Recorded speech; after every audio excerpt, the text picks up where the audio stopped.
So here's a little bit of what we got going on with the raised garden bed system here. So far we've got this much planted in it. We're not near about finished with it. Still got a lot of work to do. But this is what we got going on so far. On the back side, I'm going to put boards all the way down to the bottom. And I'm right here so far. Got to come down and get the rest of these cells. We're making these beds, or this bed system, should I say, with some shipping crate wood that I happen to get for free.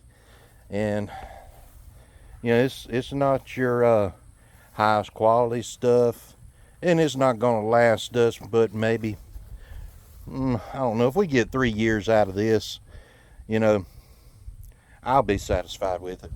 Like I say, it was free, and if we have to rebuild it, we have to rebuild it, and that's fine. It gives us something to do. And yeah, we're a little bit older, but you know, stuff like that keeps us active. So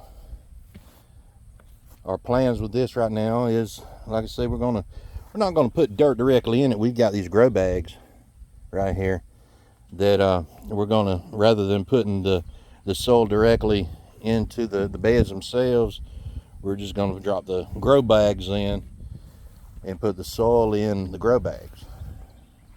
So got to finish putting in the I guess you could say the rack in the bottom that keeps it from falling all the way through to the ground. We ordered these grow bags. That came 3 in the order, so I'm gonna go ahead and get these 3 done right here this weekend. The end goal is to come off of each end here with another set that'll come down the length of our at least the length of, I guess, to put us out in front of these raised beds right here on each end, and then go all the way down and let it meet and have its gate in the center of it, and then put us some landscape fabric down on the ground, have us a different surface on which to walk. And you know, see, I had to restructure my sentence right there so that I didn't end it with a preposition. Stick around. We're gonna cut some boards here and assemble some stuff, show you a few pictures, and try to put a couple more of these grow bags in this raised bed system right here. Y'all stick around. In a world where beauty and construction collide, one woman will face heat, humidity, and military-grade mats to achieve precision cuts and miss her mark by 3/16 of an inch. But that's okay, because she's not building a house, she's building a raised garden bed system.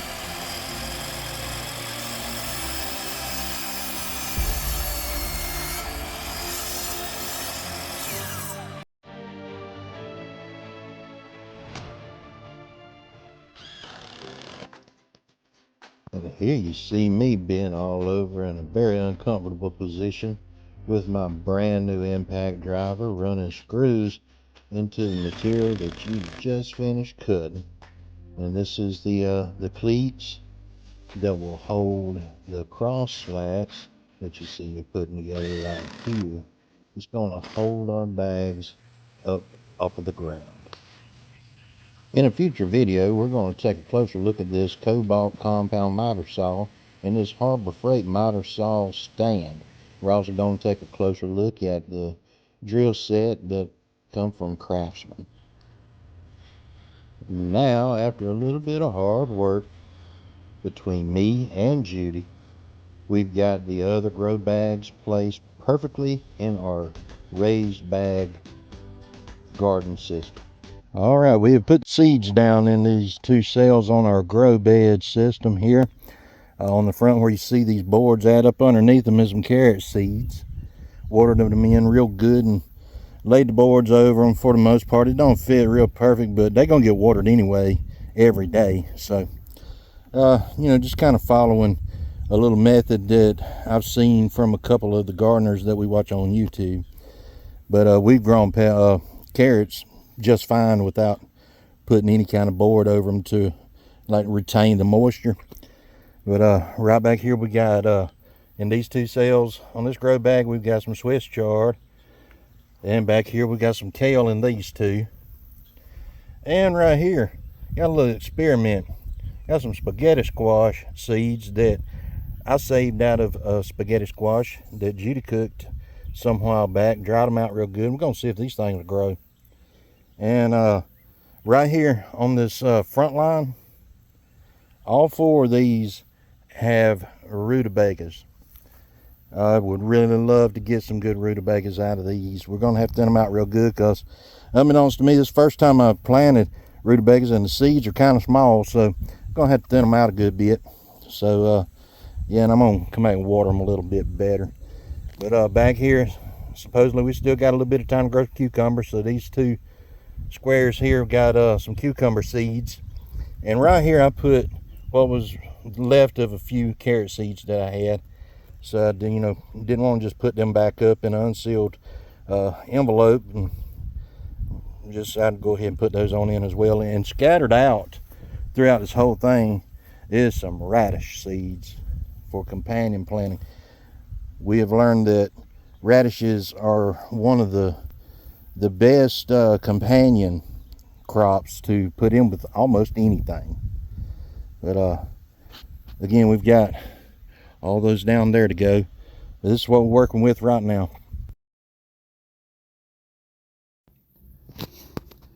And here we are back down here in the first raised bed that we started out with.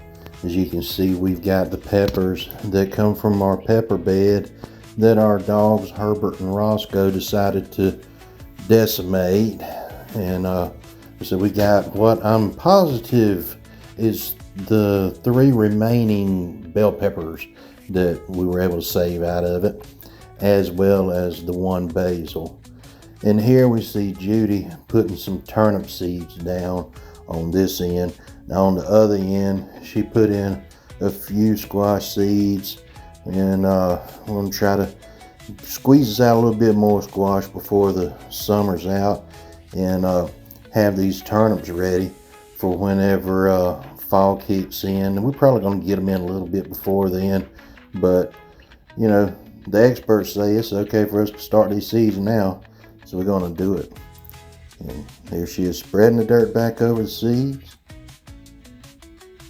Ain't she the cutest, y'all? And y'all, 2 days later, we've already got sprouts.